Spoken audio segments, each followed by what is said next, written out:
محترم مسلمانانو، زه یو پیغام خاص کر د ژوب نوجوانانو ته او ثانیان عام مسلمانانو ته یو دوه ضروري پیغامات چې کوم دي هغه ذکر کوم. باید چې خاص د الله د رضا لپاره هر نوجوان د ما بیان او د ما خبره تر آخري پورې واوري، او بیا خاص کر د الله د رضا لپاره، خاص د خدای د رضا لپاره دا خبره د نورو مسلمانانو سره هم شریکه کړي، د تاسو هم په دې خبره کې اجر او ثواب وي. محترم مسلمانانو، د موږ او د تاسو اکثره نوجوانان، بیا خاص کر د ژوب نوجوانان په یو نوي عمل باندې اخته سوي دي. الله رب العزت دی موږ او دوی ټولو ته له دغه عمله څخه نجات رب نصیب کړي. دا نن مازدیګر زه په خپله باندې یم مسافر، چېرته په مدرسه کې یم. د ژوب له طرفه څخه ماته چا ګنټۍ وکوله چې په ژوب کې نوجوانانو یو داسې سیستم شروع کړی ده چې د جمعې په ورځ باندې، د جمعې په مازدیګر باندې د ژوب اکثره نوجوانان چې کوم دي هغه موټرسایکل دا وباسي د سلیزي په طرف باندې، او بیا مشام له هغه طرفه څخه ټولې موټرسایکلې که 100 وي او که 200 وي دا ټولې په دې روډ باندې را روانې وي. نو سړي کیسه راته کوله چې قسم په خدای پرون ماښام یو سړی و، هغه بیماره و، د ګردو بیماري یې وله. دا روډ دومره جام و د دې موټرسایکلو له وجې څخه هغه بیمار موږ ته په دې موټر کې په دې سیټ کې ټوپونه قسم در ډېر دردو څخه وهل، په دې خپل سیټ کې پورته غورځېدو د دردو له وجې څخه. هلته له موټرسایکلو څخه لاره نه کېدله. ګورئ، د ملک او د تاسې اسلام، د ملک او د تاسې قرآن، د ملک او د تاسې دین موږ ته دا دعوت نه راکوي. موږ ته اسلام دا یایي.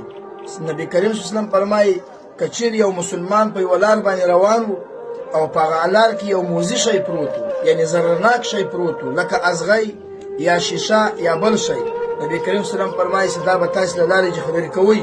هر انسان چې یو موزي شی، ضررناک شی له لارې څخه لرې کړي، الله رب العزت دغه دومره ثواب ورکوي چې تقریبا په بدن کې 360 بندونه دي. دغه ټولو بندو شکرانه چې کومه ده هغه صرف دا ده چې یو ضررناکه شی سړی له لارې څخه لرې کړي، ولې ځکه چې مسلمان ته تکلیف نه ورسېږي. موږ او تاسې قصداً په رضا باندې مسلمانانو تکلیف رسوو. دا لوی لارۍ چې کومې دا په ګنټو باندې ولاړې وي، دا لکه مسلمانان دي، د چا بیماران وي، د چا تکلیف وي، د چا شی وي، ما ورته په میله باندې راوتلي خپل خوندونه چې د اخلو. الله به درته په قهر باندې سي، الله به درته په قهر باندې سي. نوجوانان خدای ته وګورئ، په دې نوجواني باندې مه غلطېږئ، په هغو باندې مه غلطېږئ. تاسو د خپله ځواني باندې مستانان یاست، لږ مسلمانانو لحاظ وکوئ. دومه دا مسئله تاسې له هره عالمه پوښتنه وکوئ. د موږ د ژوب او بیا د بلوچستان خلک اکثره په دې خبره باندې، په دې مسئله باندې نن سبا مبتلا دي.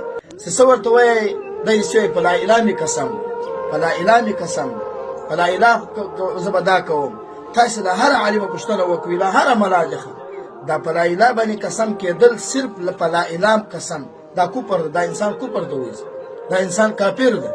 په لا اله مې قسم ده دا معنا ورکوي، یعنې د ما قسم ده په دې باندې چې خدای نسته. اوس ته قسم کوې او قسم په دې باندې کوې چې خدای نسته، نو آیا څوک چې د خدای څخه منکر سي او دا یې چې خدای نسته، دا سړی کافر کېږي نه؟ موږ او تاسې ودونه وي، نکاحوې مې خرابې سي، ځانونه چې کوم دي هغه بې ایمانه کړو. نو د خدای دپاره نوجوانانو دا سوال درته کوم، د الله د رضا دپاره دا سوال درته کوم، والله په تاسې باندې جهنم نه لورېږي، والله په تاسې باندې عذابونه دې موږ نه لورېږي. قسم د شفقتاً په وسیله باندې درته وایم چې دا عملونه پرېږدئ. یو دا د موټرسایکلو یو ځایوالی په روډ باندې مسلمانانو تکلیف جوړول، او بل دا کلمه چې کومه ده چې په لا اله مې قسم ده، دا له هره عالمه پوښتنه وکړي. زه له ځانه الحمدلله ولکه ته غږېږم، دا هره ملاجخ چې په لا اله مې قسم ده، دا سړی کافر کېږي او که نه کافر کېږي. او یو دا ده چې ټوله کلمه وایي چې په لا اله الا الله محمد رسول الله مې قسم ده، بیا صحیح ده. او که ته صرف داسې یې چې په لا اله مې قسم ده، دا معنا یعنې د ما قسم ده په دې باندې چې الله نسته. د خدای دپاره مسلمانانو لږ د خپل دین ته مخ راواړوئ، لږ قرآن ته مخ راواړوئ، لږ اسلام ته مخ راواړوئ. موږ او تاسې چې دا کومې خبرې علما درته کوي، په والله په تاسې باندې شفقت ده.